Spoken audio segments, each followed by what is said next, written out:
Hey, team players, and welcome back.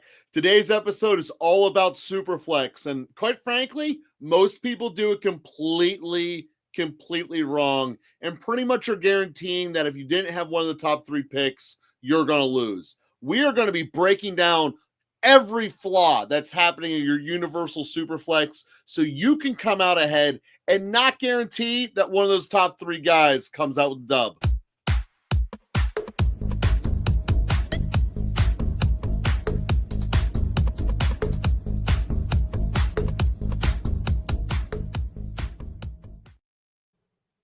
So let's start with the basics of every draft, right? It is maximizing your value. Mm-hmm. And in Superflexes, what makes a difference is that you could play a quarterback in a flex. If they take away in DraftKings, or in Underdogs at least, they take away a starting receiver position for this Superflex. So now you start two running backs, two receivers, tight end, Superflex, and normal flex. And what happens is quarterbacks get just jammed to the top, because everyone knows a quarterback give you 30 points, except for the fact the reality is that's not true. So when we start digging in actual values and how much you can get over the relative other players, we see people throwing it away all the time. And that's why, Bob, I can't wait for this one to start, because Superflex is something I find a lot of fun with, but people do it so wrong that it's not fun anymore. Like, if I know that you guys are going to blow it, like, what are we doing here? And that happens so often. So there's a lot of things to there's a lot of nuances here, I think, that a lot of times are thrown out the window. So we're sitting here at pick number 9, which is a great spot to be at for this draft specifically right now. Mm-hmm. And I think that some of the things that we need to keep attention to is that, particularly in Superflex, is that a lot of these mid quarterbacks that are not really actively getting over 20 points a game are getting overdrafted. I think that when we look at the board, that we don't want to give a competitive advantage to the guys drafting 1, 2, 3, 4, and 5. We want to have an advantage over them, because here's the thing. We know Josh Allen, we know Jalen Hurts, Daniels, and Lamar are all capable of 30, 40-point games. Yeah. And when that happens, we want to get an advantage over them. And where that advantage is oftentimes in a Superflex draft of this caliber is to wait on that quarterback through the first 2 rounds. Mm-hmm. And I might be crucified in saying that, but it's at true. The same point in time, the entire game is tangible value over other positions. By drafting, starting with the 5th pick on another quarterback, actually Burrow's the mistake there, but drafting a quarterback here is not going to be tangible value. You can go, Jamar Chase is the right pick. Getting a stud position player rather than Mahomes is the problem. Like, you can't be taking Mahomes there. You should be taking Gibbs or Collins, someone of that ilk. And Bob, I'd love you to take Gibbs here. Well, that's what's happening. He is going to be the first running back off the board. By the way, Gibbs or Bijan should be the first one, not Saquon. Well, so here's the thing, Joe. This is why I like the Jahmyr Gibbs pick there, is that I think Jahmyr Gibbs does have a lot of upwards touchdown potential, especially in explosive markets. Now, Montgomery is going to continue to take some of those carries, but he's not going to get more than he got last year. And if anything, you're going to swing that value over into Gibbs's market. And I think that that's really important to understand when it comes to taking Jahmyr Gibbs. While we've taken Bijan a lot, I think giving Jahmyr Gibbs a spot in the portfolio makes a lot of sense. See, Bob, I'm all Collins or Fields here. That's what I'm at. I like Henry a lot. Oh, you can't talk me out of King Henry. You'll never talk me out of King Henry. I also like CMC, but I'm going to click Derrick Henry here. And this is an unusual start, but here's what I want to verify. And here's what I want to say that I don't want to happen for us, right? Is that we're going to probably take Chuba somewhere in the 5th, 6th round, somewhere down there. But what is important to know is that these running backs tend to dry up a little bit faster. Yeah, they definitely drive faster in Underdog than DraftKings. There's no doubt about that. Everybody's pushing quarterback early here. So getting the value here and not giving the Josh Allen owner, Derrick Henry, I think is going to play to our advantage. We might give him Amon-Ra St. Brown. We might give him, Nico. And that's okay to a degree because in Underdog specifically, I'm looking for where those touchdown earners are because this is a half-point PPR. So a guy like Puka in half-point PPR, while, I'm not like thrilled about that. A guy like Nico, I am. I wanted Nico on the team, but I don't think I could pass up Derrick Henry there with the value that he's at. Henry, he's going to get some good value at wide receiver, potentially in the 4th round. And this is going to look a little weird for people. You're saying, well, it's a super flex. Like, why is that Josh Allen owner going 3 quarterbacks? And I would say to you that the Josh Allen owner is losing out on their advantage of getting Josh Allen. They are, because absolutely. What you've now done is that you've slated yourself and saying, okay, well, Brock Purdy and Jared Goff can potentially get over 20 points a game, like all the time. But there's a chance that you are submarining yourself down here in the 4, 5, 6 hole by taking those 3 quarterbacks. Now I know as a drafter up here, I'm probably good on taking a quarterback here in the 4th round. We'll see what happens. Let's see who they're on the board with. So Herbie, Lawrence, McCarthy, and Stroud. I'd personally go Stroud of that group. Yeah, Stroud's okay. We'll go Stroud here and hope that our boy is there on the comeback. Which one? Bucky. I would love to have Bucky at 40. Oh, I'd love that too. Then you're done at running back. And you'll say, well, Bob, where is the advantage to only taking 1 quarterback here in the first 4 rounds? You've said before it's important to come out of the first 5 rounds with 2. Yeah, it is important, depending on your team construction standpoint.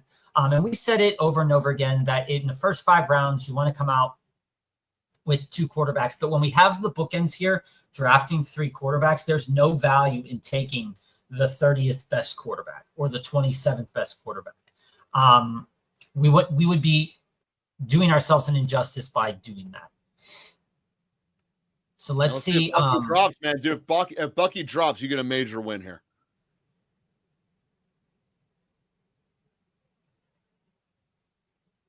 See if Trevor Loner.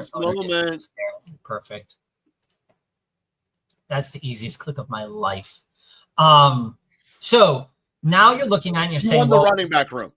Every single week you have the advantage in running back and flex. And here's the thing too, is that unlike on DraftKings, there is a higher possibility for a running back to end up in your flex position in Underdog. And so when I look at this and I say, well, we have a super flex position, we have a flex position, and we have 2 running back positions, 2 wide receiver positions. I'm fairly certain that the 3 running backs we have all have the same potential of scoring 20-plus points as Brock Purdy and Jared Goff. But we have a positional advantage because we can start our guy in our flex spot, and it doesn't have to be in the super flex spot. That's exactly it. And now we're not chasing running backs. So while all of the rest of this board will be chasing running backs. Yeah, you got what? 4 teams who haven't even taken one yet. We can take one when it falls to us much later. Much later. Yeah, I mean, so the point is now they got to start 2, and everyone's going to get pushed farther up this board than they should. Like RJ Harvey isn't even the starter. And you know what I mean? So what I'm looking at here, just another massive position value, and we'll see. Bob, I wouldn't be upset if you went with a Tua here. Well, here's the thing. Looking at the back end of this board, I see a quarterback. Oh, so you're going to get on the turn. That's fine. That also makes sense to me. That's just draft knowledge. It depends on what happens here. Okay. If 2 more quarterbacks go here, I can go quarterback here. No, 2 will win anyway. Yeah, I can go quarterback here like Cam Ward. Just because the supply is gone. But I don't need to. Well, how many starters are left? Is Cam Ward the only starter left in the league? No, Rogers is still there. Shook is still there. All right, I let it go. I'm cool with either. I'm cool with Harrison if you want to go Harrison. And Garrett Wilson is still there too. Well, you're on the clock. I know which one you want. I'm good with Harrison. Okay. We'll just push Marvin there. Now, looking at the board, we have a wide receiver that can push for a top 5 finish. We have 3 running backs that could all be top 5 finishers. We have a quarterback. You also have an incredibly easy slate for Arizona. We have a quarterback that will allow us to get a stacking partner in Jaden Higgins a little bit later. And we can wait for Shook probably until the 7th round. Everybody's quarterbacks are pretty much taken care of except for these 2 guys here, or these 3 guys here, but I don't think they're going to push Shook or Richardson there. We could take Richardson, but I don't really want to push that value right now. Quite frankly, I like the Jigba as your guy there. I like Chuba too. You wouldn't be able to start him very often, but I like Chuba. Probably more because it's all about you know what? I'm going to push T here as a nice bring back to Marv in week 17. I'm fine with that. Chuba going right afterwards. And to be honest with you, this start here by Team 8 is actually really nice. It's got 3 starts. They did the reverse of us. They did 3 wide receivers and then built out a running back and 2 quarterbacks, which I am, more than happy about for them. Giving us a little bit of value at the running back position.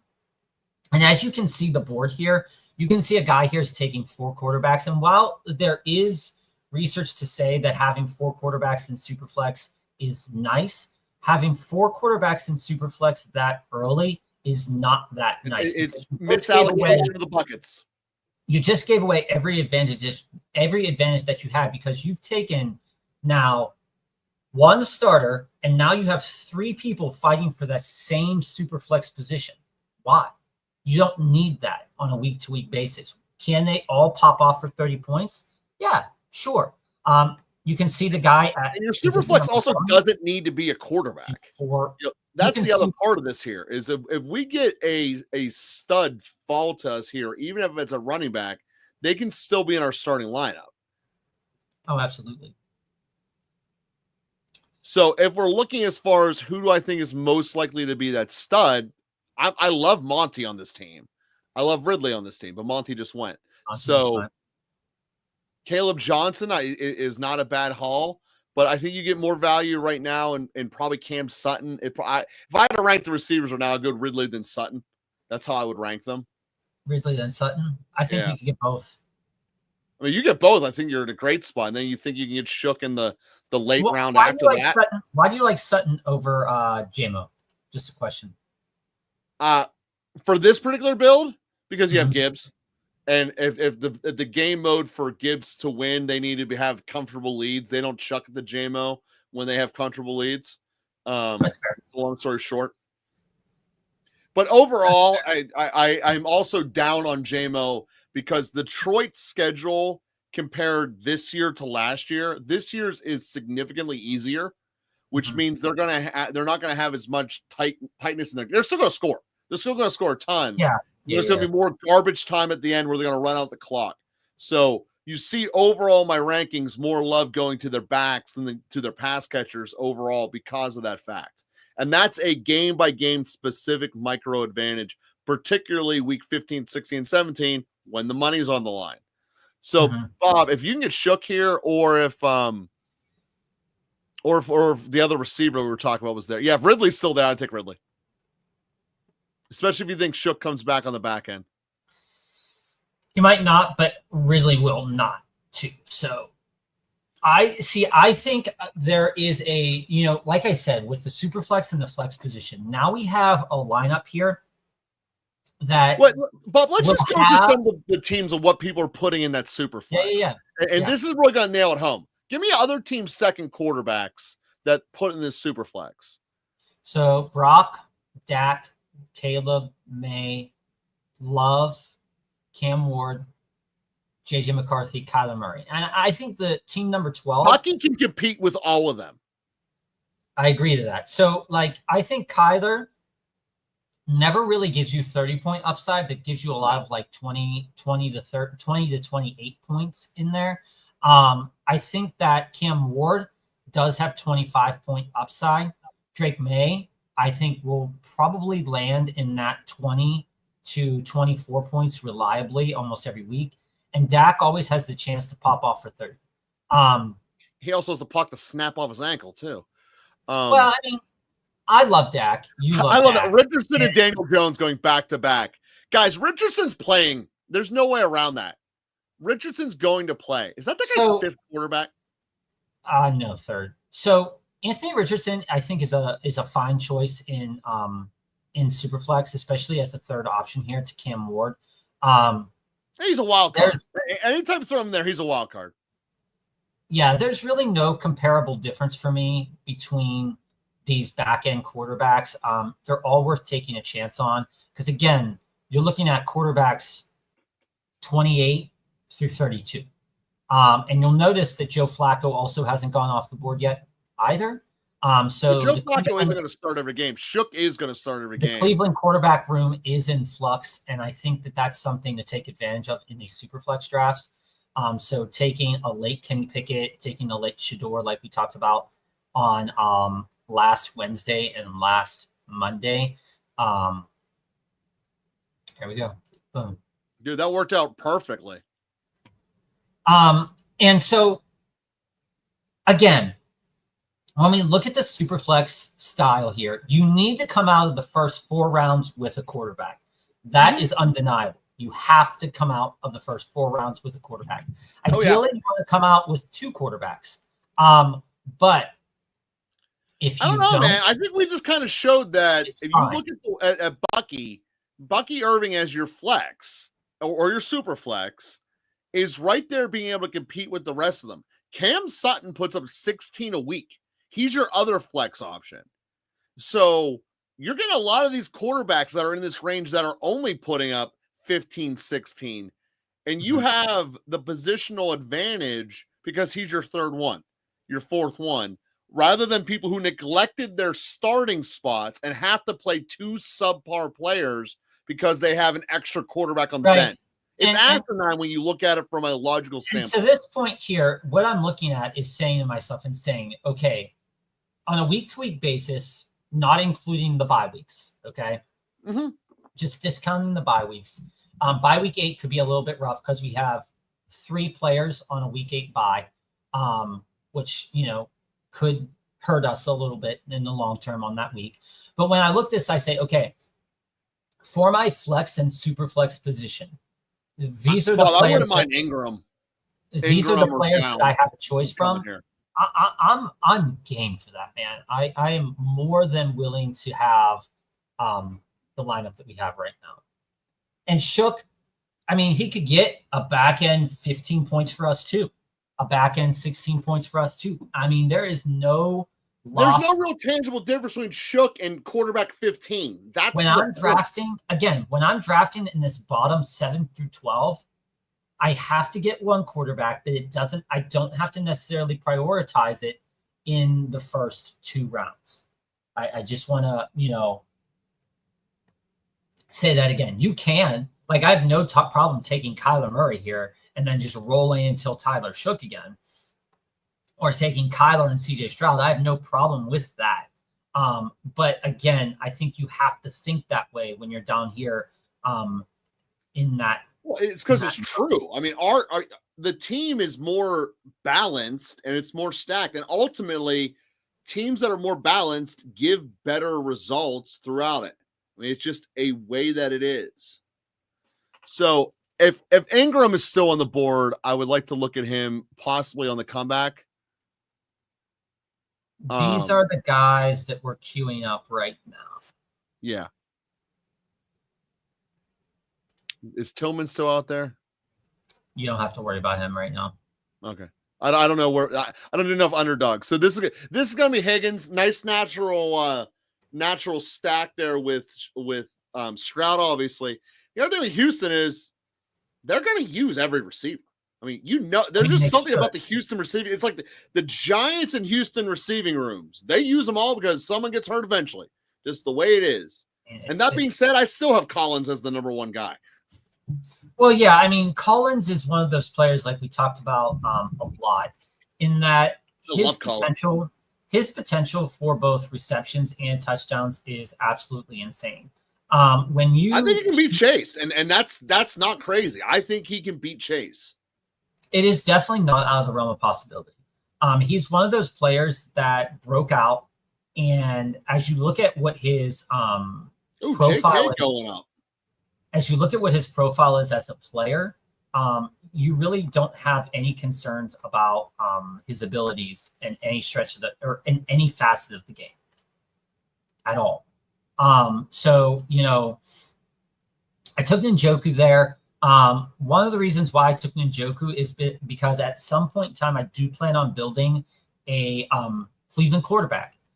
In this build with Tyler Shook and CJ Stroud, what I'm looking for in my back end quarterback room is I'm probably looking at Kenny Pickett or Dylan Gabriel in this build. Well, can we talk about the Dylan Gabriel dilemma real quick? Because go for it. The thing is clearly the coaching staff wanted Gabriel, but they get overridden by the owner to have to take Shook. And if you go back to watch that draft day footage, you mean Shador to take Shador, sorry. Shador. And if you look at Stefanski's face when that pick is made, he basically he knew it was going to be a train wreck. He's going to have to play Shador, meaning they wasted a third-round pick, but they would rather play Gabriel. Mm-hmm. So I think that when push comes to shove, Gabriel's going to be screwed because the owner likes Shador too much. And I don't want to draft Shador. Don't make it wrong. But I also think Kenny Pickett might also get sucked in that vortex. And there's a real chance Kenny Pickett's the best quarterback on that roster right now. That's disgusting. Probably ends up being the best one when it's all said and done, too. That's really disgusting to say that. Cleveland's disgusting. But as you look at it right now, look, these are your Cleveland quarterbacks right there. Yeah. And look at those ADPs, guys. Everyone's taking them. Just, bringing it up and pointing it out so that everybody can take a look at it. All right, so we're going to be up next, right? Yeah. All right, we're on the clock. We're obviously not taking one of those guys yet. No. I like Kincaid. All right. I think there's a real bounce back chance there, and then you can be done at tight end with two decent ones. Njoku and Kincaid, there's a lot of injury risk there. We'll see how the rest of the board shakes out. I would like to push another running back here. Yeah, I'm good with that too. So who are the backs left? We have what? Garendo. I like Algier and Allen of that group. If Allen is here, I will take him. Yeah. He has the same bye week as Bucky, but that's okay. Camp Talk is really good right now. All of the coaching staff seems to like Braylon Allen. So, I have no problem with that. There's no such thing as bad camp talk. It doesn't exist. There is like when you bring in Nick Chubb after drafting a rookie and it's like, I don't know about that guy. Well, that's not talk. That's the actions. That's the action saying after watching this guy in mini camp and OTAs, we need to bring in Nick Chubb. I also just want to bring up is that going heavy running back in these Superflex drafts a little bit early is a little bit unconventional, but it also keeps you away from this. Yeah, look at all this garbage. It's not garbage necessarily, but it's not. Ray Davis as your third running back's pretty garbage. I don't necessarily want to push just because I wanted to get Tua, who has 30-point upside. I don't want to have to push Etienne, Charbonnet, Tootin, Benson, and Garendo in a road like that. I've done that before. I just don't like to do it. I think that it's a less balanced team than what you can build. Look at what this guy at the front end did. He did 4 quarterbacks, and then he just went all running backs, and now he's going all receivers. Like, it's not a good build. I mean, yeah, but I will say Chris Godwin, Pearsall, Shakir, Beck, and Leggett He has a bunch of B minuses. Our wide receivers what that are intriguing. 2 A's and a B plus. I don't see a lot of touchdown upside in any of these wide receivers outside of Godwin, to be honest with you. But we'll see. Yeah, Cedric Tillman, I think, is the biggest sleeper in this draft. I was saying the same thing about Ladd last year. Tillman is my lad. I mean, that's just where I'm at. Tillman is my lad. Well, that worked out. We're 2-4-7-2. I'd like to collect another running back here. Yeah, who are the backs on the board? Shipley's not a bad steal at all in terms of the I also upside like, if Saquon goes down. Strange. I also like him. I'd rather go Shipley. Shipley's a good choice. I'm not loving the 3 week 9 running backs, but that's okay. Well, Shipley's not week 9, is he? Yeah, he is. So let's have 4 of them. Fuck it, why not? I mean, we don't have a lot of other week 9 players, so that's fine. All right, so one room like crazy with it. Running back room is cleaning itself up. We've got look. Hold on. I just want to point this out. Okay, this guy here at the 8 hole. We just, we gave them a nice compliment early on. It was a nice build starting off. Herbert, Cam Ward, A-Rich. You can stop right there. You can stop with those 3 guys right there. But then you sucked up 2 of your picks here in the 13th and 14th round to take the Cleveland quarterbacks. Yeah, not good. I'm not sure why. And then you didn't even get Tillman. While this isn't a premium spot to draft in, I think this team would be a lot better off if they would have went with another wide receiver or running back here. But again, taking those extra quarterbacks in the Superflex does have some, you do have a little bit of wiggle room there. And let's see if he picks Kenny and goes all Cleveland all in. They're sitting there with 5 quarterbacks now. Okay, that's fine. And I think that for me, at least, if you do believe that Anthony Richardson is going to play, you have to draft Alec Pierce. I don't think there's any way around it. Is that his arm is so strong that if you aren't drafting Alec Pierce, you're missing out on the bonus that you could be getting with him. Now, there's no bonus points for 100-yard games in Underdog, but I think that you have to. Can you give me Brooks on this team too from Cincinnati? Because he's the pass catcher for Cincinnati. If could be. Oh yeah. I mean, he could be. It's the set. It's, but you're doing your last round dart throws. I think that he's worth a last round dart throw for sure. A guy also I love as a late dart throw is Luke McCaffrey. So the question here, Joe, is do we go with Noel or do we go with Pierce? Hey, family, we started here in what, the 9 slot, Bob? Yeah, do you want let's take Pierce. Yeah, we're in the 9 slot. Dynasty question. Would you send Ayuk, Olave, Brees, and Etienne to get Gibbs? Give me Gibbs, baby. Yeah, I'm willing to cut that check to get Gibbs. You look at who you're getting rid of. You're getting rid of a lot of question marks. Collectively, they might add up to something, but Etienne's a guy you're going to cut eventually. Ayuk is going to be clogging your roster until he's healthy, which realistically might not be till next year, until he's fully Ayuk again. Olave is one concussion from being a bust. I in general, dude, I love when you're getting the stud back and giving volume away. So Ryan, I would say, yeah, let's do that one. Let's do that one aggressively.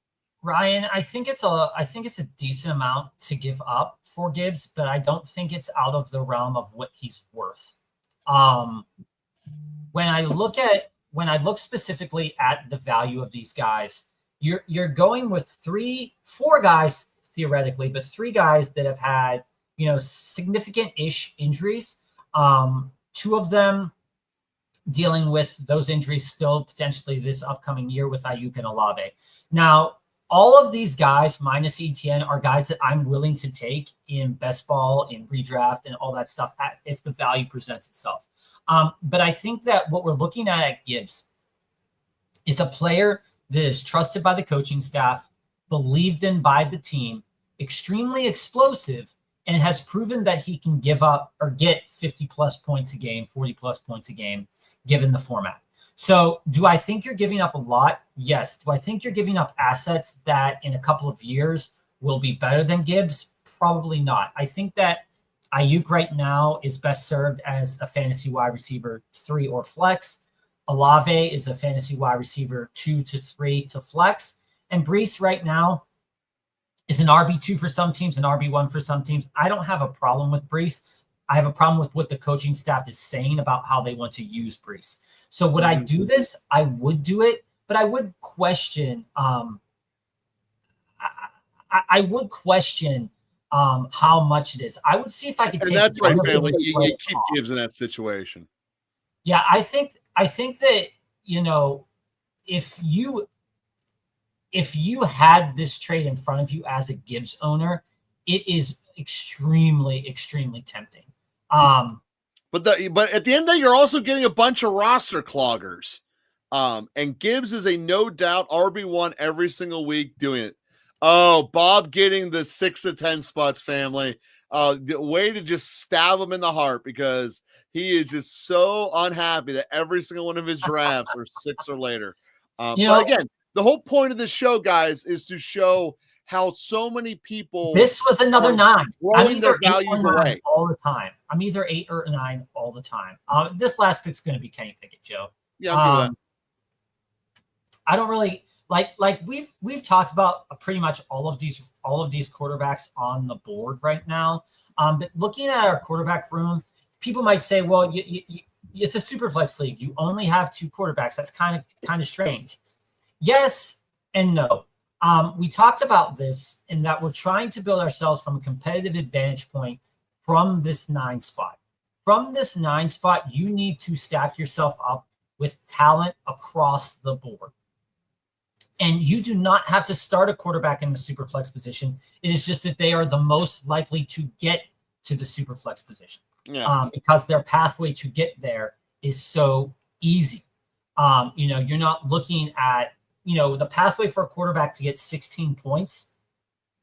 It's not that hard for a quarterback to do that. But 300 yards and a touchdown. I mean, that's what it is. It's 300 yards and a touchdown. That's 16 points. You see here, this guy going back end, Jake Browning. Love that huge fish. Justin Fields 2 up and then a back end Browning. I'm all for it. Love that. We're gonna rack up another one, Joe. Got it. Rack up another one, baby. 7 through 9. 6 you might get Burrow. Yeah. 6. If Chase was taken at 5 and Burrow was still available and I'm sitting there at 6, I'd take Burrow. And he would be because I've drafted so much, guys, from the 7 through 12 position in these Superflex leagues. Most of my portfolio is filled up with CJ, Bo, Kyler, Baker, and Mahomes and Love, or a combination of those guys. It'd be really easy for me if I'm at 6 to take Burrow because I know that I could get T. Higgins down here in the 6th round, and it's a great stacking partner. And I could build that Marv T. Higgins from that 6th pick as well. And I don't think you're losing out on too much value. And plus, when you get Burrow here, and this is what I have to say about all these guys going quarterback, wide receiver, quarterback, is that this right here is what you don't want to do. I understand that there is so much value in doing that. But There's if you're the Josh, no, I'm saying from like an injury standpoint in a way, but if you are sitting there and you've already got a big quarterback and you're saying, well, I want to take another quarterback to not let anybody at the 7 through 12 take a quarterback. Okay. Like there's some vindictive nature to say about that, but you're not making your team miles better than it could be. So like, as an example here, Joe, this Lamar owner here going Lamar, and then they could have went Malik Neighbors, and then BTJ, Breece Hall, and then one of the so quarterbacks I think down the here. big takeaway, Not just from much of a looking at difference. this first round, and again, this is Superflex, just looking at it from a Keller schematics, they really pushed the running backs hard. And I'm Bob, I think what I love about this is we caught the gravy. I mean, we caught it before it fell off the cliff. Having Bucky as your number 3 running back when is going to be better than many people's number 1 running back, like that is a huge competitive advantage. Because again, Bucky can score 16, which is what all these quarterbacks. And but here's the other thing: the wide receiver fall off in these Superflex drafts is much more subtle. So as you go through this, again, you have to remember the scoring here is half PPR with no bonuses. So, we're looking for guys that could potentially have tight end or touchdown upside. While Courtland Sutton's touchdown upside to me isn't as high as it might be to Joe's, we did take Courtland Sutton here because when you're looking at this board, you say, okay, pick 81, Courtland Sutton, the guys after that, Hunter, Jamo, Devonta Smith, all kind of in the same category as Courtland Sutton in terms of where those touchdowns could come from. Jamo and Travis Hunter, their touchdowns are probably going to come from a distance away. Courtland Sutton and Devonta Smith, we'll see how they're used in this new kind of schemes that are happening and offensive setups that are going on. So, one of the things to be clear on is that in Underdog here, and it kind of goes against the grain on what Underdog really is in their Best Ball Mania format, but in the Superflex format, you do not have to push wide receiver. That's true. So once you start firing up the new one, and family, to your point of the order of quarterback dies, then running back, then receiver, and tight end never dies, I'm going to push back and say I'm not sure tight end ever lives on Underdog because of the nature of it. Like Bowers isn't even that effective on there. So it's like you have to take one because you have to, but like it's never moving the needle on Underdog. DraftKings is different because DraftKings got the bonuses and the full PPR. But on Underdog, tight ends never live, man. Mm-hmm. And the guy who takes Bowers early just does it. And back to that trade that Ryan was proposing before, I stand firm of anytime you can do volume for a stud, you take the stud's try to the stage. Unless it's so astronomically stupid different, you want to have the stud. That's why I love proposing 2 for 3 trades. Get me the value. Yeah, make like the other guy have to cut the waivers. ETN there for me does nothing. So if I own Gibbs, this trade is Brees, Olave, and Ayuk, and to me that doesn't do much for me. So Ryan, if your question is, you never want to hitch your wagon to a jet, and that's what you'd have to be doing in that trade. Your question is, should I send it? Yeah, send it. Will it get accepted? I'm not sure, but there are enough people out. Pick 11. God dang. We're 11. There is enough people out there that would think about it to the least. Yeah. I can't get around this. Like I think the internet hates you. I think that's basically what we just learned. On Underdog, I think I've only done 4 drafts in the top 4 picks on Underdog. And you've done like 20 of them now. If not more. I think I'm around 20. Like this is maddening. This is Sparta. Well, queue up one of those stud receivers and put another one on the back end for the second round. Like that's how I would do this. I'll do the exact same way we did the last one. I want 3 stud running backs on this team. They dry up. You're going to get a decent, like I said, fast. Bijan might even fall to you at 11. Yeah, Christian McCaffrey will be there. I think I might take a chance on him. Well, not if one of the other studs are on the board. Right. He could be your second pick. Ashton Genty doesn't thrill me. My portfolio is not very full of Ashton Genty. Maybe. Yo, Magic, what's up? Oh, we'll see what happens. All right, guys. So we're doing another Superflex, racking it up. What's happening, Magic? Again, sitting at the back half of the draft. We've been talking about the value of going against the grain at the back end of the draft because you want and also wasting your value by taking Patrick Mahomes in the first round.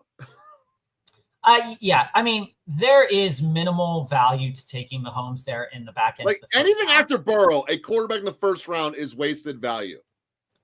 Yeah. In my opinion, like I said, I've taken quarterbacks at the back end here, like Kyler and Bo. I've stacked up Kyler and Bo before. But I don't feel like I'm getting such an advantage over these guys when I do that. We'll see what the chips fall here. We might get Gibbs here at 11. Yeah, dude, we get Gibbs again. You take Gibbs. Put him on your queue as the top guy, just in case, because it looks like there's a chance of it. I do like JF there too. Okay, whatever. So again, we just drafted from the 9 spot and got Jahmyr Gibbs at 9. He falls to 11 here. Yeah, if you want to do McCaffrey instead of Henry to make the team different, that's fine. Yeah, I'll push. No, Henry it is. We could take Kyler for so much more, unless you want to do Collins instead. Okay, we'll push Collins here.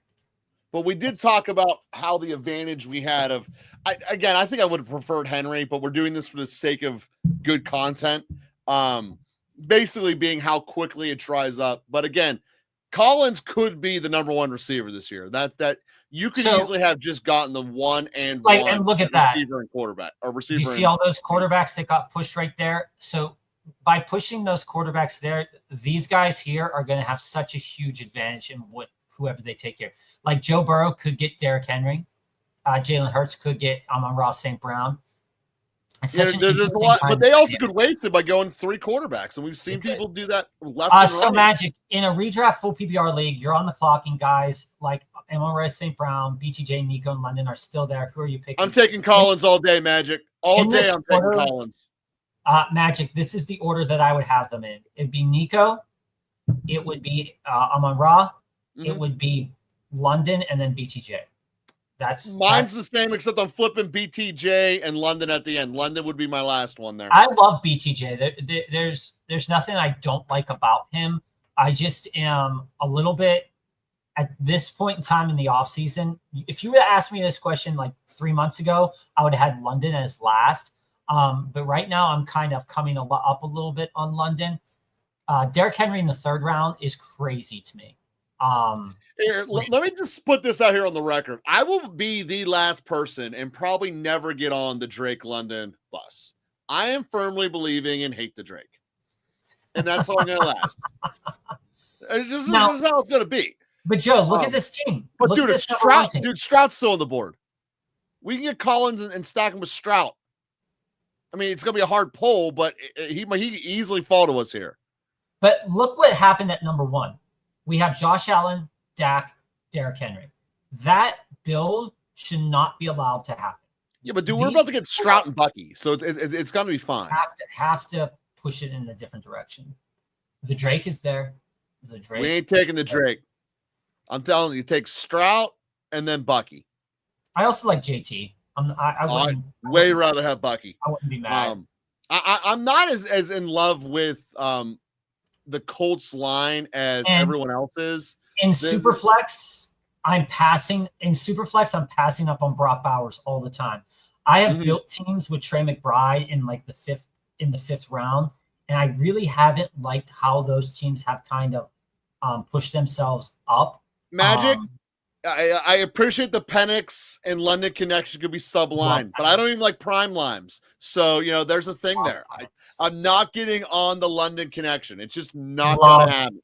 Love the Drake. You've got to love the Drake, Joe. I'm not going to love the Drake. I don't love onesies. I don't love tight ends here. Like, this guy has to take a quarterback now. Like, he's put himself in a box. Yeah. But, I mean, Jordan Love, if you're taking Jordan Love with those 3 compliments. Not the end of the world. Give me Bucky, baby. Not the end of the world. So, again, not much diversity here. I'm liking this team a lot. If you just watched our full draft from the last one, we have 3 similar players as we had last time. The only difference here being Nico. This puts us into a different conversation now. Is that because we're not actually care about the 3rd running back. We have to get a good one. In the 5th round, we're probably going to make. I won't say probably, but I think Chuba, if he's on the board, would be a guy that we would really like there. Hey, and here's what we're gonna get a stud receiver. Like we're gonna get. Look at this. Come out. This is what I'm talking still on the board in the 5th round. What? Theoretically, we could get Ladd. Look at how many all these quarterbacks that are getting pushed. Yo, this is what I'm saying. Look at how many wide receivers were taken. The amount of running backs are much higher than the amount of wide receivers. 1, 2, 3, 4, 5, 6, 7, 8, 9 wide receivers. 1, 2, 3, 4, 5, 6, 7, 8, 9, 10.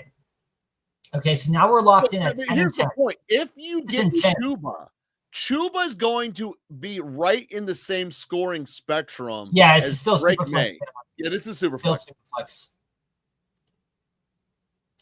So CJ bouncing back with that O-line. Can we trust it? I'm willing to trust it in probably about. I trust because I trust the coach, but it's not necessarily better, but it's definitely different. That's how I would describe Houston's offensive line. Dude, I understand the injury risk of Collins. But there's a certain effect that you have to not live in the fear of injuries. And if he plays a full season, Collins could win the Triple Crown. He just could. So I got to assume Ladd's gone by now, right? Ladd's gone. He went back end of the 4th round. This number one team, though, I think this number 1 team is probably going to get out of this pod. Josh Allen, Dak, Derrick Henry, A.J. Brown, Garrett Wilson. There was too much. Didn't waste the advantage. They were given too much. Bob, if Brees is here, I wouldn't mind taking Brees. Yeah, that wouldn't be a bad call. We've got Jameer, Bucky. Stack up, make a strength of strength. All right. Do we want to shoot for JSN? I'm either going Cook or 2 receivers. Mike Evans would be a receiver I want. I'd go Mike Evans and then I'm going JSN here for a minute, and then if Mike Evans is there, I'll pick him. Yeah, Mike Evans would be the next one. You're up. I'm also not opposed to Chuba there. Well, yeah, take Chuba because he's not going to come back to you. Mike Evans might.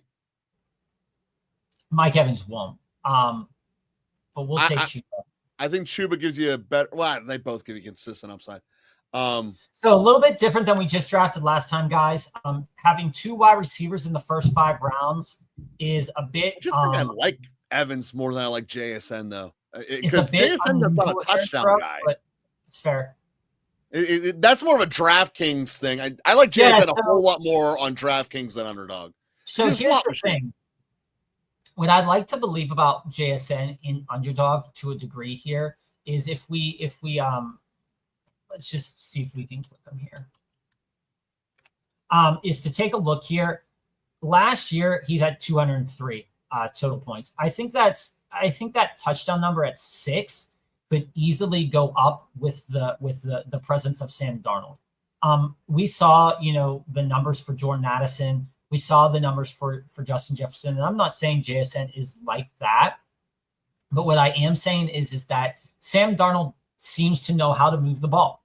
And so when we look at will there be more mistakes? Will Jackson Smith be as reliable with Sam Darnold? I think that there's a realistic chance that that's a possibility. I like T there. Like I said, as we went through the last draft, I really like when you can get T and Marv. As you can see here, pick number 53 picked Marv, pick number 60 picked T. Last time we got them both. So there's some variety in that where we're not going to see that team very often either. A.J. Brown, Garrett Wilson, DJ Moore, George Pickens, I think is a phenomenal 4 wide receivers to go along with those 2 quarterbacks. So far, I think that team number 1 is doing a really great job packing in value. As you can see here, team 1 and 2 must be watching because they're doing exactly the right thing. Team 5. Love you guys for watching, by the way. Give some shout outs, give some thumbs up, give some subscribes. We'll give you some money in the back end. That's how we do this. We teach people how to win. Yeah. Team 12 has only 1 quarterback too. Yeah, absolutely. One team with 4 quarterbacks, that's dumb. They're trying to screw you. Absolutely. I don't care if they're trying to screw us. We're building a better team than them. They're throwing their money into our pocket. That's what's happening. I am okay. All right, but let me see the big board. Let's scroll down. Yeah, I am okay. Like I said, if I have the opportunity to get 2 good quarterbacks, I might do it, but I definitely don't want to give an advantage to those top 4. So who's the receivers on the board? Some good ones still. Oh, dude, yeah, Sutton is a totally fine consolation prize. I might push. There he goes. Ridley's your boy. Ridley's your boy. I might push Richardson and Ridley here. Looking at playing up Alex play right here, doesn't have a quarterback. You believe in A-Rich. I'm fine with that. I do, but I believe if Richardson plays, their game script is set up for him. The way that they use him, the way that their projected schedule ahead of them, it sets up very well for Richardson from a fantasy perspective, especially in the playoffs. And family, we talked about this the other day on Monday.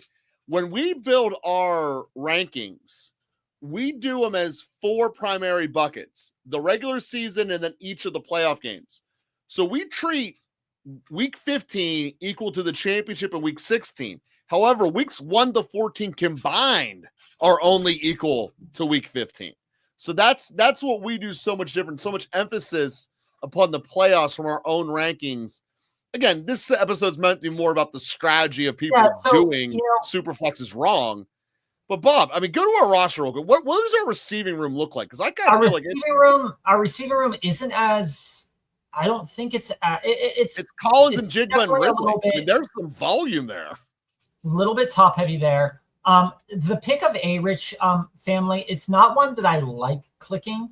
As I've said to you before, ideally, I do want to come out of the first 5 rounds with 2 quarterbacks. In an ideal universe, that's what I want to do. But I also have been doing that a lot of the time as well. So getting your team, because the only thing in the merch store is my book. That's the only thing in the merch store. Because I'm consistently getting this back end 8 through 12, I want to have a variety of teams. And if I consistently take the same group of quarterbacks, my portfolio will look very much the same. So just presenting, Bob, way of going about these Superflexes in a different way. This is a fundamental disagreement Bob and I have. I give 0 cares about what my portfolio looks like. If it is the same people over and over again, and I firmly believe in them, I'm doing it. Ladd McConkey, Kittle was in virtually every one of our lineups. I had a 2/3 buy share on both of them. And guess what? Ladd and Kittle went off. So if you believe in your system, you believe in the value, there's no problem with going all in. Oh, Bob, I like that list of 3 guys you can poach from. There's some value there. Mm-hmm.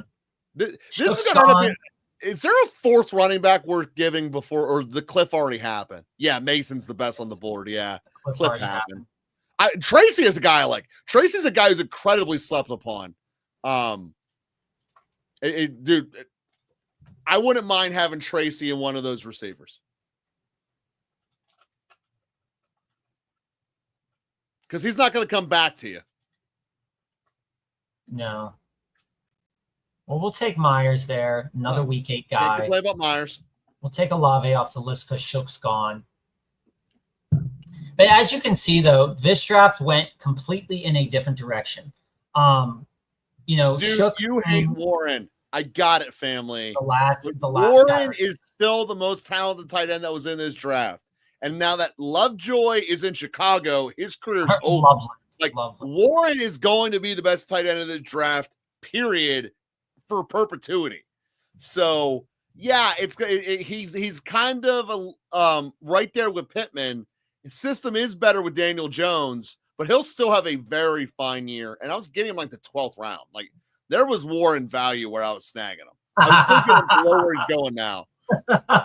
Well, here's the thing, family, is that let me pull up the board. Is like I was saying to Joe on Monday, is that when you overpopulate with certain players and those players hit, it's gonna feel good. You're gonna smash, it's gonna feel great. And this is kind of like the discussion to say that this is why you want to put 150 in.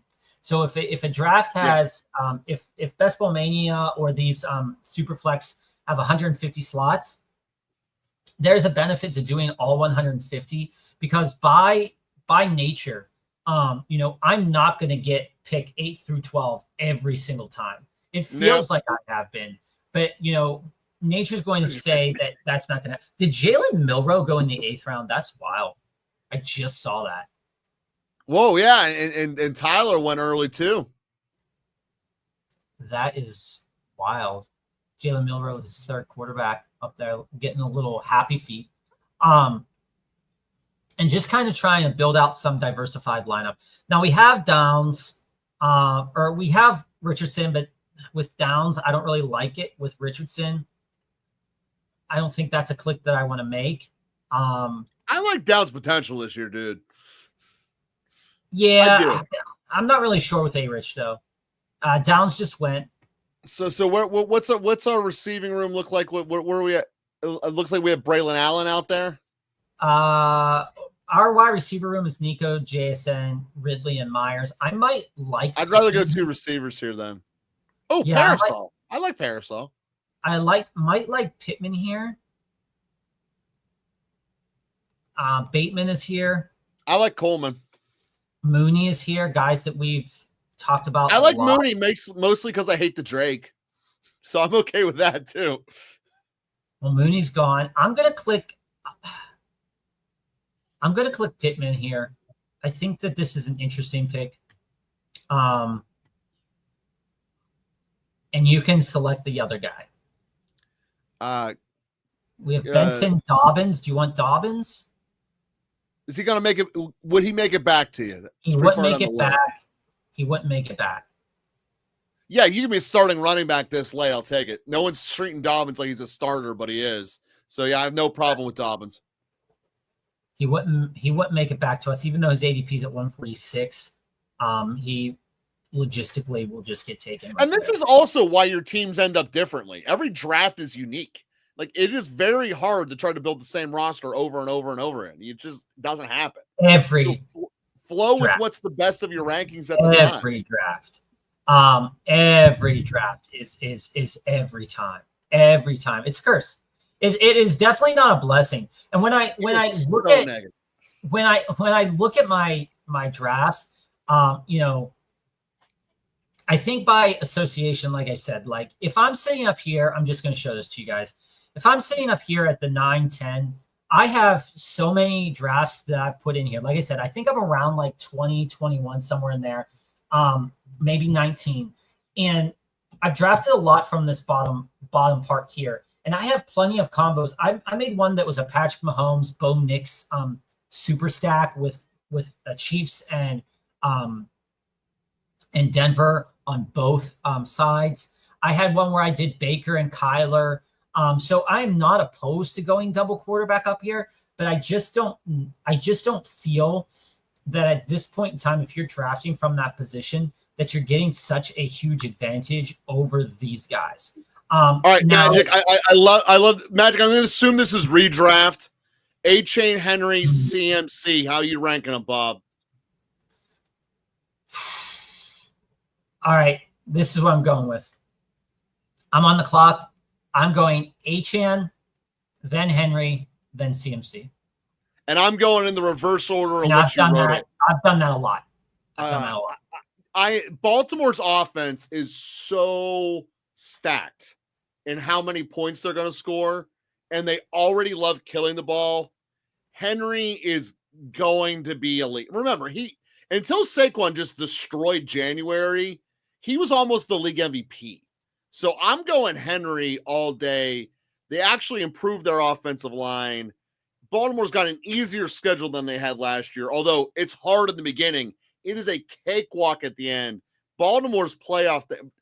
CMC cannot win you a championship because his easy games are not the end. Henry's easy games are the end. And Henry, I believe, can win you the whole thing more so than much. But it's also a redraft where you can do trades. So I can be with the argument of ride A-Chain early and then trade him for Henry, and probably maximizes the value across the board because we all know Miami falls off a cliff at the end of the year, which is in general why I'm not big on Miami. Facts. I am big on Miami for a certain degree, but if I don't pick a lot of Miami guys, I'm not. And in full PPR, there's certainly a CMC advantage because he's basically going to play the slot just like A-Chain's going to be this year. I'm going to scoop up Bateman there. Bateman fell, so all right. That was we probably need a tight end, don't we? Easy pick. Yeah, I'm probably going to take Goddard. Goddard has flashes of potential in just a shortened season like he always has. It feels like he is hitting the mark that Frymuth does over a whole season. And, while the touchdowns aren't there right now, I think there's potential there.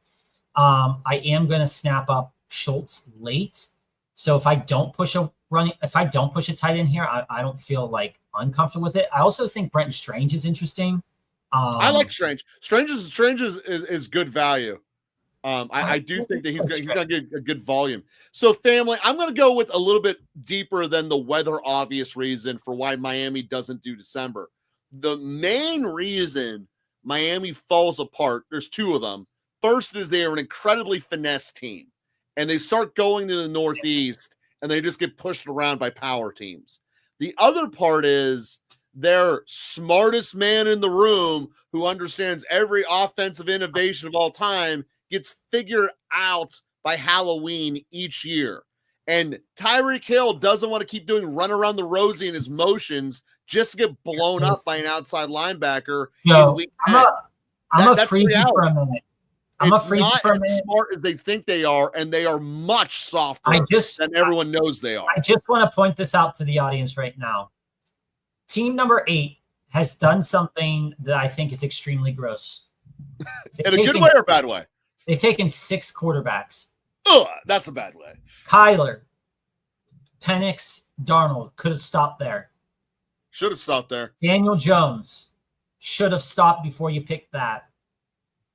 And then their second running back is the one above Charbonnet. So Scattaboo, who is at best a goal line option on a team that's not going to get into the red zone a lot, this is the point of what we're trying to say in this entire episode. You are wasting draft capital on players that will never get into your lineup. At least with the running backs and the receivers, all of them have an equal shot of going off. If you look at our number 3 receiver and our number 3 running back, they both can be 16 points a game guys, which is where quarterback 15 through 25 are. 16 points a game every week. You don't necessarily need the quarterback as your super flex. So, Magic, I do want to just touch on CMC for a minute. I am not high on Genty. I love Ashton Genty as a player. Like, don't get me wrong on that. I think that Ashton Genty as a player is an incredible talent. But I don't really necessarily think that you're drafting him at the right price. Because a good season for me from Ashton Genty right now would be somewhere in the vein of 8 touchdowns and probably somewhere between 8 to 1,200 or 8 to 1,100 yards, somewhere in there. And I don't think that, I think that I would rather have CMC over Genty. I mean, you guys agree with that. You guys were watching us back in January when when I went off on CMC as being not a great pick where he was getting drafted at. And again, like CMC right now, because he's feeling healthy and things are ramping up. If he's still feeling healthy, like at the end of July, I think CMC could be a full send and people will start drafting him in the top 8. I think that CMC, people in your regular redraft leagues, CMC would be drafted over guys like Puka. And that's all name value, and that's not good. And I think that CMC isn't a bad get, especially when you look at his overall potential. So Magic, I want to dive in a little bit deeper. The committee factor isn't even the thing that's going most against Genty in Vegas. The number one thing going against Genty is their defense sucks. They'll never be blowing anyone else out enough to just lay on him and get the yardage. The number two thing that's going against them is, quite frankly, their offensive line isn't good. So they don't open up the holes that you need. Could say that going to have to be Boise State versus Penn State, and that doesn't hold up across 17 games. Joe, we could say that about a lot of teams, but I think that a lot of those teams have bad running backs as a result. It's not a talent thing. It's you need a hole. When I look at Ashton Genty, family, I do see something of this conversation coming up. But what I want to kind of solidify in my mind, if I'm taking Ashton Genty, I can't see just a top 10 season this year from Genty. What I'd have to see is a top 5 season. And I don't see that. To justify his price tag, yeah. Yeah, I don't see where I'm drafting Genty at. Again, this is in a super flex, and Genty is still being the 5th running back off the board. And that's not right. He hasn't proven anything in the NFL yet. Fair. Well, it's not that offensive line hasn't proven that they can do anything. The line is the bigger problem. Unless Genty becomes a 60 catch a year guy, I don't see how he can be competitive in that vein. So here's the problem for me, is that if for family, I'm going to come back. I'm going to touch on this, is that in order for Genty, I think, to have a top 10 season, it almost, in a way, I don't feel like if I'm high on Ashton Genty, then I'm obviously not as high on Brock Bowers, if you get what I'm saying. Yeah, that's true. Because where Genty's going to make the primarily, a lot of his points would be red zone, and I think catching the ball out of the backfield. He can do that. And if those two things go Genty's way, then those two things are not going Brock Bowers' way. And insofar as that's true, I think that if you're high on one, you got to be a little bit lower on the other. It's kind of the same way about the Tyreek Hill, Jalen Waddle kind of discussion.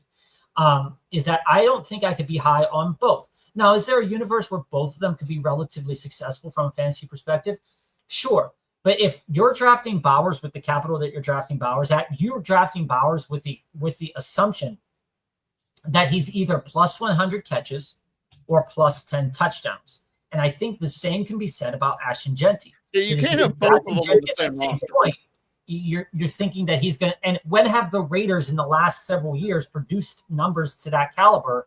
That's my point for the offensive line. The line doesn't allow – Again, we're taking Jacoby.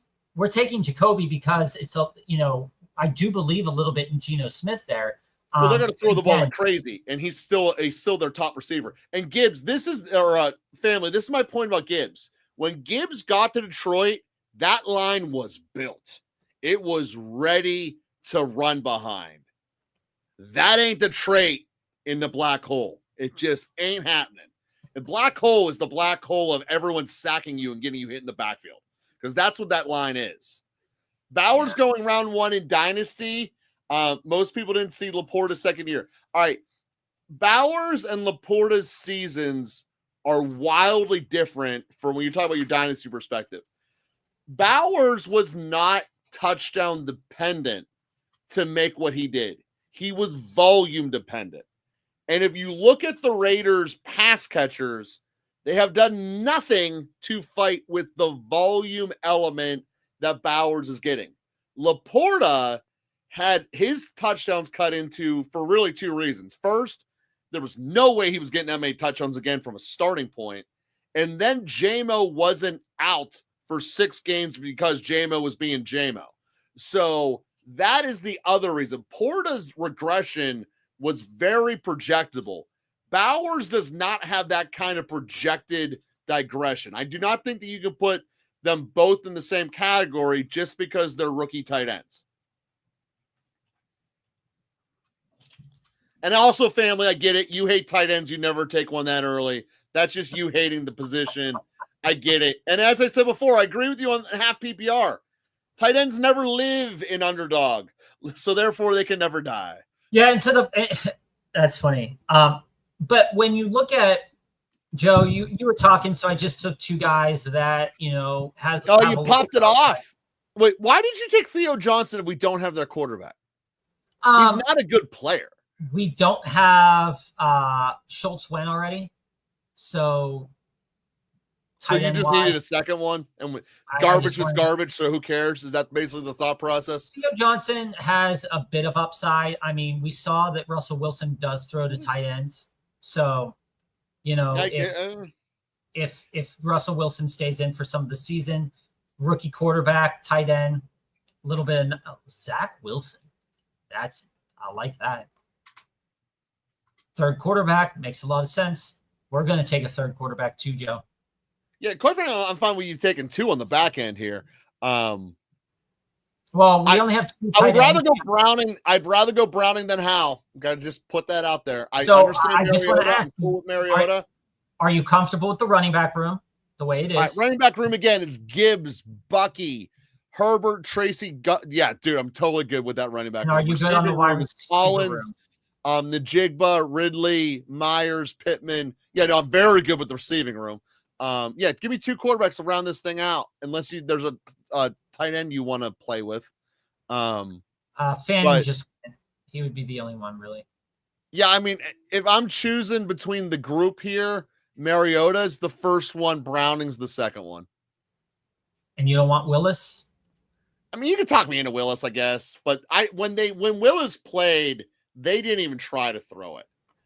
Washington will not change their game script, and Cincinnati chose they absolutely will never. Do you want Willis or Browning? I'd rather go Browning. Okay. Because first off, Burrow might get destroyed. I mean, you talk about another offensive line that's living on hope and a prayer. They have two massively fat. This guy took 6 quarterbacks too. That their entire system is they're so fat Myles Garrett can't run around them. That doesn't work for 17 games. Burrow's gone a break. Wow. This person took 6 quarterbacks as well, the 12th team. They took Love, Russell Wilson, Jackson Dart, Spencer Rattler, Joe Milton, and Sam Howell. Yeah, but that draft capital at the end is nothing. The 3 at the end is just dart throws, knowing that the league overall starts with different quarterbacks. He spent value asset elsewhere. It's the ones who spend 5 quarterbacks in the first 10 rounds that are throwing their team away. Yeah, when it's a homer pick though, like when I like a team, I could definitely, like in the back half of these 20-round drafts, I could definitely take, a favorite player from a favorite team, and if they hit off, then I get something to root for, right? Oh, like any 20-round draft, I'm pro that. Like if I was an Atlanta fan and I pick Ray McLeod and he pops off, I'll be happy as a lark. But the fact is that, when you look at it and you say, I have Drake London, Devontae Adams, Cortland Sutton, Chris Godwin. Okay, great. And then Keenan Allen, Tyler Lockett, Ray McLeod, all 3 of those guys as dart throws. I don't really have a problem with any of those 3 guys, maybe Tyler Lockett to a degree. But I would rather kind of maybe buy into someone a little bit younger in the back half here. But because this team specifically spent too much on quarterbacks a little bit early and then in the mid rounds, a lot of that value kind of faded away. This team here over at number 5 took many, many tight ends, Joe. Family gets it. We're going to take a look at that. Avoid the Drake. Loathe the Drake. So hold on, family. You're going to like this one, and anybody watching is going to like this too. This guy's build, this is not our build. This is a 4.565. What? You are never going to catch me with 5 tight ends on Underdog. What are you doing? You are never going to catch me 5 tight ends. Now let's see if those 5 tight ends line up with the 4 quarterbacks that they have. Okay. We got Cincinnati, Chicago, Detroit, Miami. Okay. Running back room. Okay. Interesting. I like Zach Mosley. Wide receiver room. See, and this is what I'm saying is like, I'm not sacrificing all of this positional value here just to make sure that I have. Yeah, I mean, you have to start Najee or Warren every week. That's a bad start.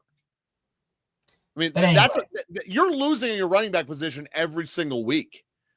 And your tight ends have zero overlap with your quarterbacks. Absolutely only one of these tight ends is lined up to be correlated. However, Detroit. Yeah, I will say this. He probably has that in his normal flex, though.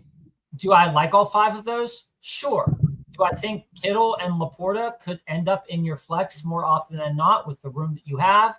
Absolutely. Yeah, he's never getting a running back in his flex. So now, if you're going to build out 5 tight ends, I probably wouldn't. If I were this person and I built out this team, this was pick number 5. I probably would have sat here and said, okay, I'm at pick number 5.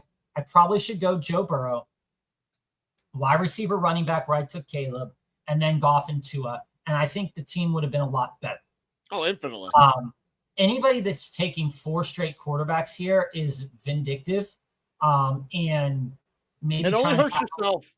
Maybe trying to capitalize and not give these players down here. It's the same like when we were drafting Jamar Chase and Joe Bob, Burrow.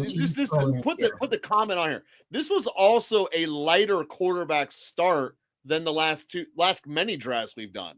This one actually spread them out a little bit more, and it still grows. Yeah, and family, to that end, I was just commenting on like the 6 quarterbacks. Let's take a look at their entire team. Team number 12. So team number 12 did a 6-6-6-2. A little bit of a double number there, but you're taking 1 startable quarterback in Jordan Love. Then you are kind of, if I were to do this,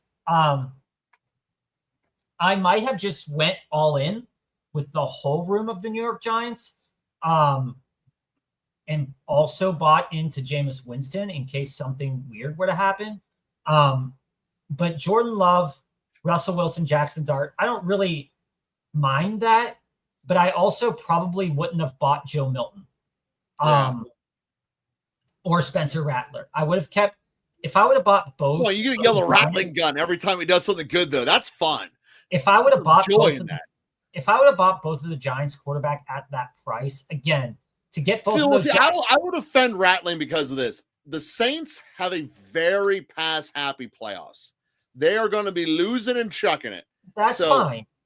If Rattling's in, he could be a hit. But so here's the thing. So where they picked Russell Wilson and Jackson Dart, they didn't draft Ridley, Henderson, Judkins, and all those guys. That's value lost. But I think their wide receiver room is fine enough that it's not like you're planning to start CD and T Higgins in your 2 wide receivers. But Olave and Reed that's fine. That's actually the running back room. This is your running back room. But now for the flex. So now for the flex, super flex is, you're starting one of these wide receivers. Maybe Ray Davis is in there. Fine. Brock Bowers, Colston Loveland. Okay. Yeah. I think taking both of the quarterbacks, I think I would have taken one of them and then nabbed up a wide receiver when I did that. And then you could have just done Spencer Rattler, Joe Milton, and Sam Howell. I have no problem with the names on that list in particular. Just that if you're going to do that stack, I would have liked to see more New York Giants on your roster. If I'm going to play into that stack and not having any New York Giants players on my roster, not something I really am a huge fan of. And then let's take a look, Joe. Here, family, let me answer your question here about Cam Akers. Cam Akers should not be on anyone's draft board ever. He will not make the 53-man roster, period. Although it also is a testament to how much they hate Kendre Miller, which I've never understood, but there's something going on there that no one talks about. Kendre has been a guy that I've been picking, and I have seen Cam Akers in a couple of drafts, family. Usually in Superflex drafts, I don't see him often, but in regular Best Ball Mania drafts, I've been seeing him somewhere in like that 18, 19, 20 range. So like people are deciding between between their He's dart throws. He's in the dart throw department, And but I just don't believe he's mind in the roster. I think he's just a wasted pick for you. But again, that's what rounds 17 down are. They should just be your dart throws. You should be able to build a successful team really by your 14th pick, if not the 16th pick. So now, I just want to comment. Just shoot for the moons.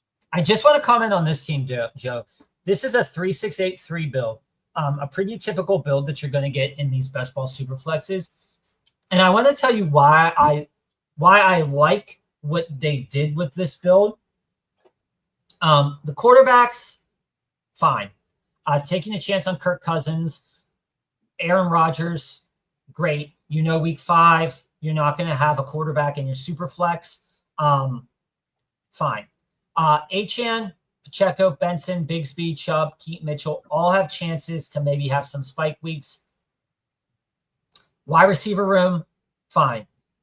This is what I'm talking about. So I think they did it properly by getting Trey McBride and then taking 2 potential upside tight ends, right?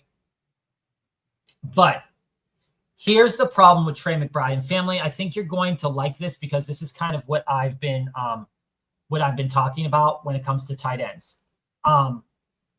Trey McBride really crashes out your other positions. Mm-hmm. Notice how the wide receiver room is fine, but because you take a chance on Trey really, really early in the 4th round here, let's say that Trey pick is a running back, you know, Brees or Kyron or something like that. Yeah. Then coming back and trying to get Sam Laporta or Kittle down here where you took DK or that's a better build. Is probably a better. I'm not saying Trey McBride's going to have a bad season. I'm building Trey McBride. Oh, I am. I am actively saying Trey McBride's going to have a bad season. But I don't think in Superflex taking that tight end early gives you as much of an advantage as it can in other kind of drafts. Just because, like, by the time the pool of quarterbacks, because you got to think of it like this, right? And family, I'll get to that comment in a minute. When you look at the Superflex board, Joe, right? Mm-hmm. All of the quarterbacks that are normally being drafted in the low, in the lower rounds are no longer being drafted in the lower rounds. They're being drafted over, right? So the tight end value that you're trying to get with McBride or Bowers in a Superflex league doesn't work because now there are more tight ends being drafted than typically you might see elsewhere. So I think that it's important to note that. Family said my state won the big game 2 last night. We're up 26-6 at the half. Then it was 26-24 with 5 minutes left. It was intense. Our state of origins games in rugby league always hit. You know, Joe, I have not watched rugby in a minute. You know, I've been watching cricket a lot of the time, but I have not watched rugby. I'm going to have to do it. The judge is named Hill, so every time it's on the news, they refer to him as Justice Hill. Love that. Only people who know the NFL would laugh at that. I love it. All right, guys, we're going to rugby league. All right, I got to check it out. I'm going to check it out, just like I checked out that hailstorm. Rugby league. All right, I got you, family. We might be able to fit a hailstorm coming through here, Bob. We are going to join you again Monday at 3:45 Eastern Standard Time. It's been fun. Take a look. If you missed any of the video, take a look and watch it back. We will check you again. Thanks, everybody, for joining us.